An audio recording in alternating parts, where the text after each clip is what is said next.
Hey, thanks for joining us online today. We believe that Jesus wants to do so much through you and for you, and we'd love to hear about how he's working in your life. Please take a second to email your story to stories@rise-church.com. We hope this message leaves you feeling uplifted and encouraged. Enjoy. But the question that we really want to try to answer today is, how do I have faith? How do I trust God and have faith in God, even in the midst of something difficult that I'm going through? And here's the thing. I think we have to start off by just defining what faith is. So if you got a Bible, you can turn to Hebrews chapter 11. If you don't have one, it will be up on the screen. But in Hebrews 11, it says this: now faith is confidence. Everybody say confidence. It is confidence in what we hope for and assurance about what we do not see.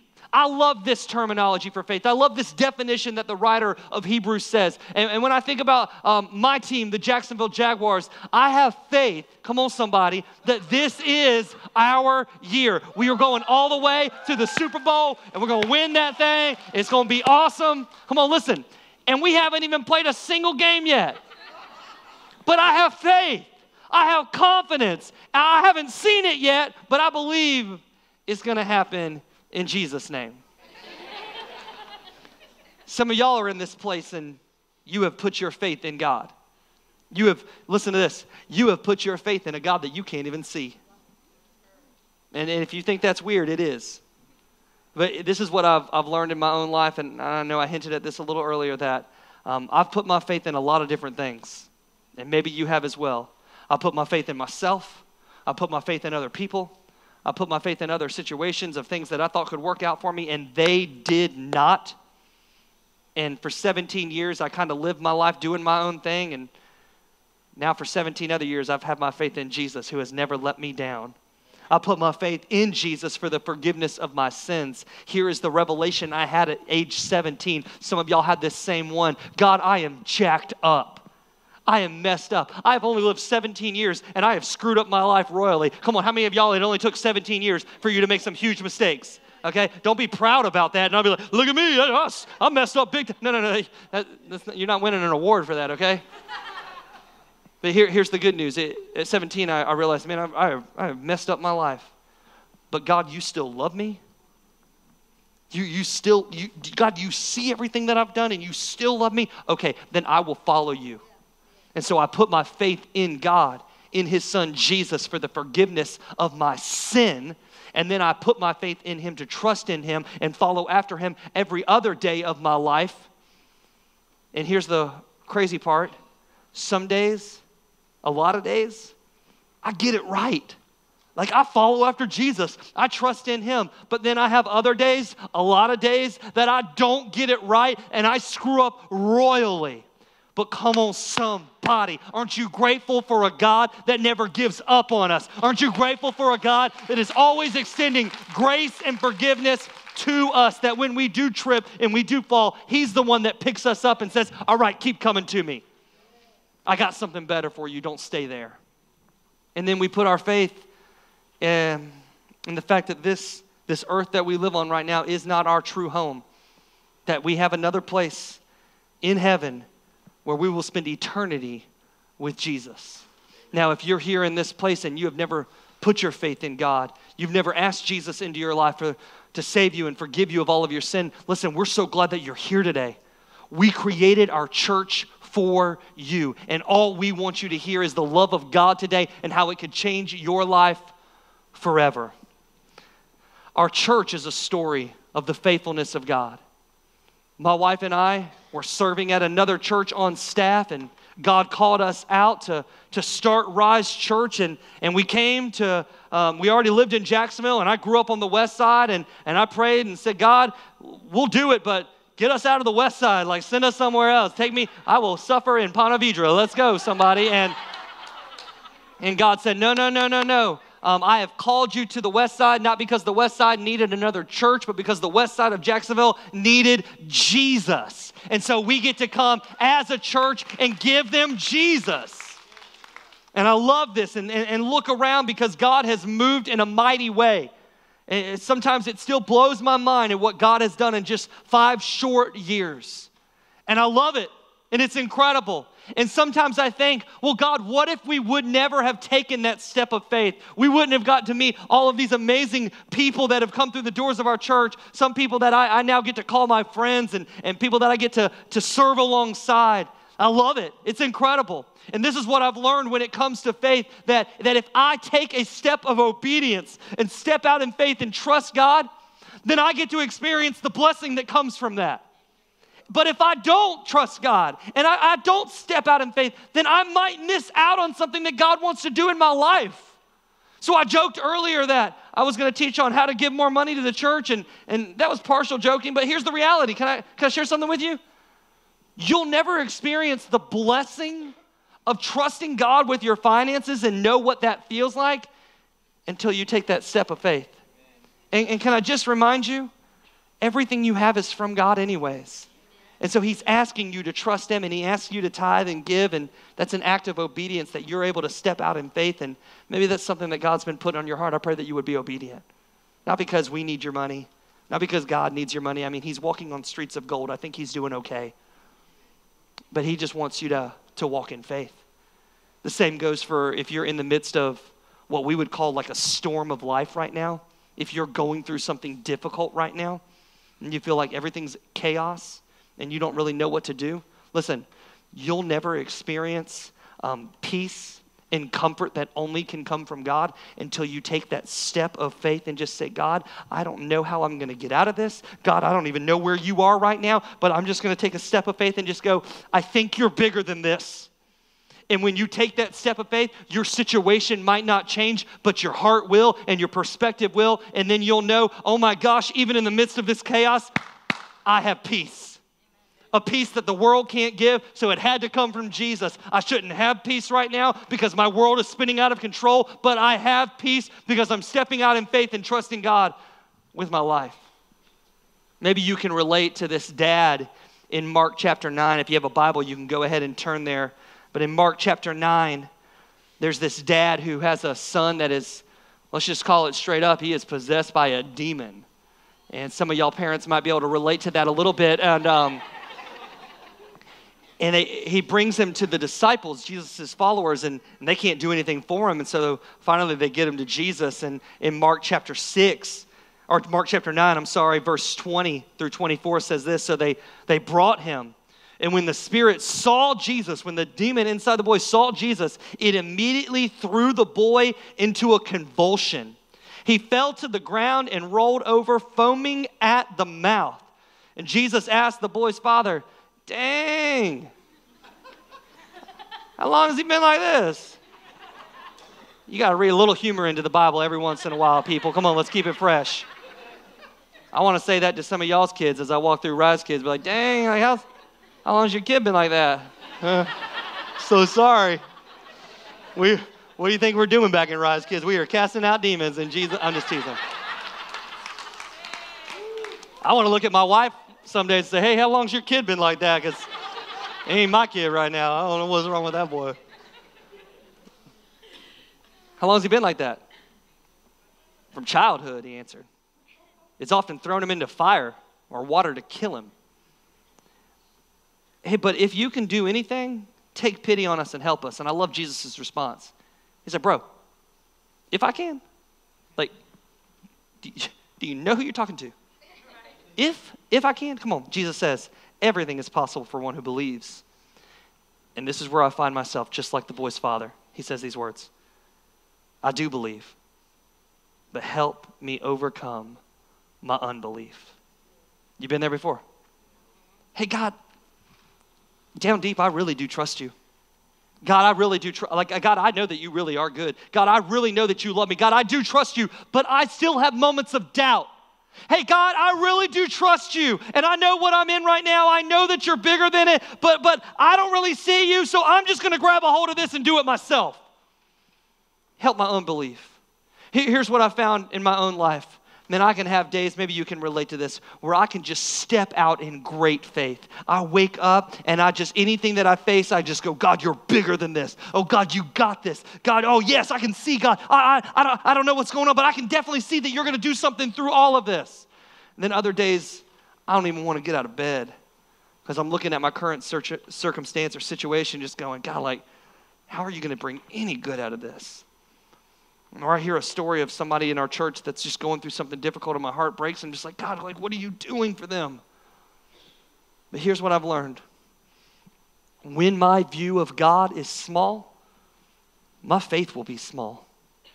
But when my view of God can get a little bit bigger, when I can remember that He is a great God, that He is the God of the universe, but He is also the God who loves me, that He is a personal God, and so He cares. God is personal. That means He cares. That means He knows everything of what's going on in your life. When I can get to that place and go, God, you love me and you're greater than anything that I'm going to go through, then my faith can grow on the inside of me. I feel like Elijah's servant sometimes in 2 Kings chapter 6, and you can turn there if you have a Bible. If not, it'll be on the screen. And let me just set this story up just for a little bit. Elisha was a prophet of God. God basically used him as a mouthpiece to speak and share what He wanted to through Elisha. And Elisha served the king of Israel. The Israelites were God's chosen people. And Elisha one day goes up to the king of Israel and says, hey, there's another king over here. He's from Aram, and he's going to attack you. And so when you walk down this road, they actually have an ambush waiting for you. I just need you to know about it so that you're prepared. And so they were prepared, and they were able to defeat him. And this happened over and over and over. And the king of Aram started getting really upset, going, what's going on, man? We set up all these plans and everything, and then all of a sudden, like, they know. He started thinking somebody on his own team was betraying him. Like, I got a traitor. Finally, somebody speaks up and is like, no, there's actually this guy named Elisha. Like, he's a prophet of God, and God knows everything, and He's telling him before we even do it.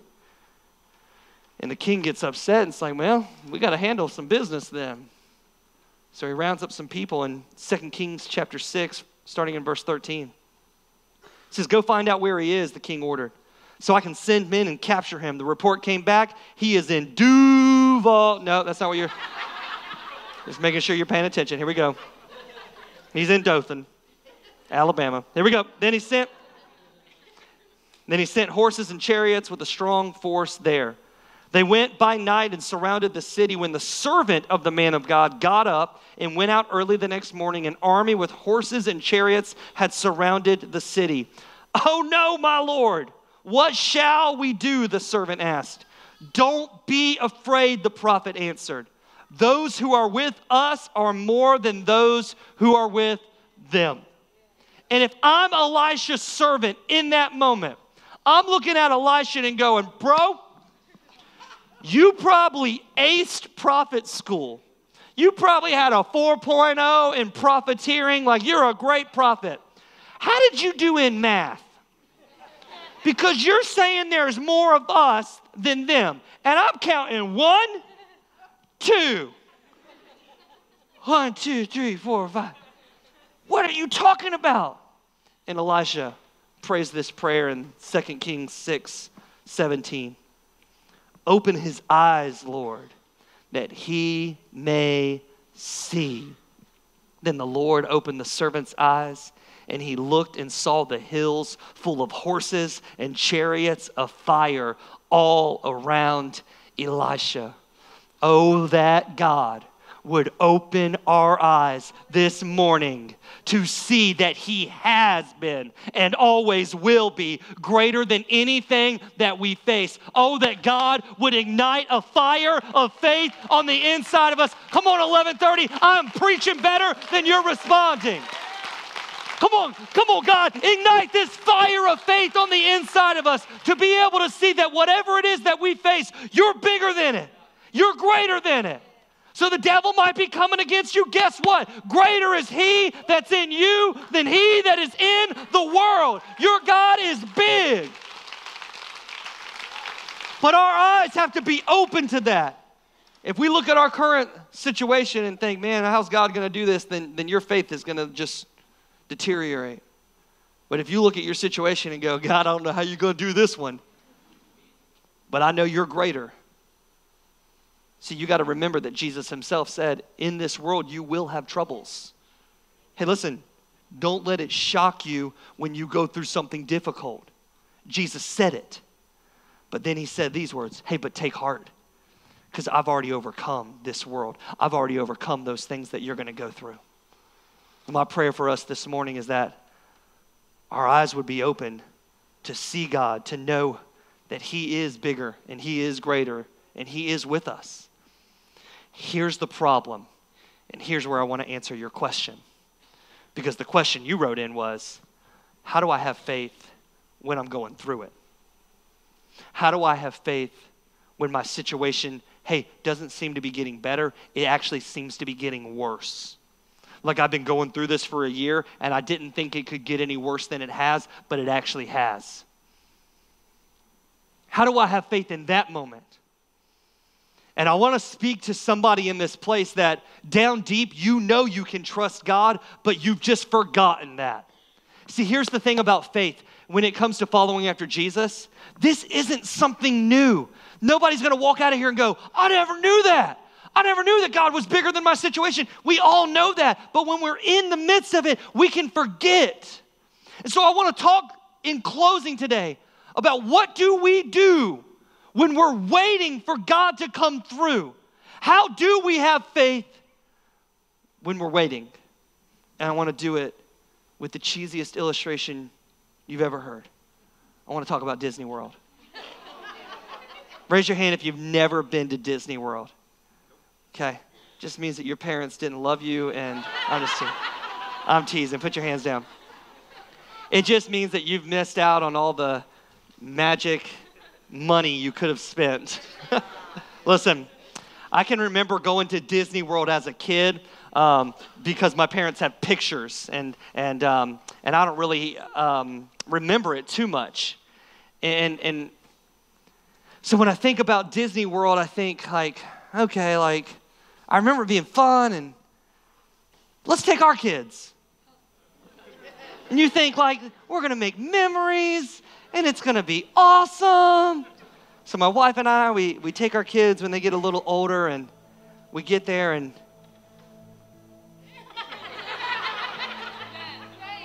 listen, it's magical. No, I won't lie. I walked in with kid eyes, just wonder all around, this is amazing. But it's crazy. It's next level crazy. Raise your hand if you're a Disney freak in the house, and you just own it. We know it's cool. It's cool. Listen, we got to Disney, and I thought we got there early. We got there 10 minutes early, and I thought we got there early, and there was only a couple thousand people there, and I was like, what's going on? Why are y'all all here? And they play the magical music, and da-da-da-da, and we're going to open the gates now, and they do. And immediately, grown men with little umbrella strollers just start running.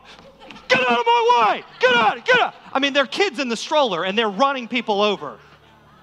And I'm thinking in my head, why are y'all running? Where are you going? Come on, guys, let's go. We're just walking. Look at the castle. I found out why they were running. They were going to the rides. Because we got to Winnie the Pooh. And there's a 45-minute wait.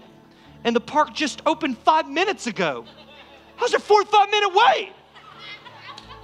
I'm standing in line with my kid, and I think our son was 3 or 4 at the time, and he was just acting a fool and going crazy, 45-minute wait. Somebody looks at me how long's your kid been like that? Since birth. and we're waiting in line, and I see this dude, and he comes walking he wasn't in the same line that we were in, and he starts walking he's walking right past me. I went all 10-year-old on him. I said, hey, bro, there's no skipping. There is no skips. Back of the line. He was like, bro, I got a fast pass. So what's fast pass, man? And he just kept walking. The guy in line starts telling me about the fast pass. I was like, I want fast pass. How much I got to pay for one of those? And I am not waiting in line 45 minutes with this demon. Listen, I learned about the fast pass, got them. Next time we go back to Disney, I'm a little smarter. I know how to do this thing now. Got my fast pass, and Because this is what I learned. There's some rides at Disney that the wait is just out of control. And you don't want to wait in line for certain rides unless you have a fast pass.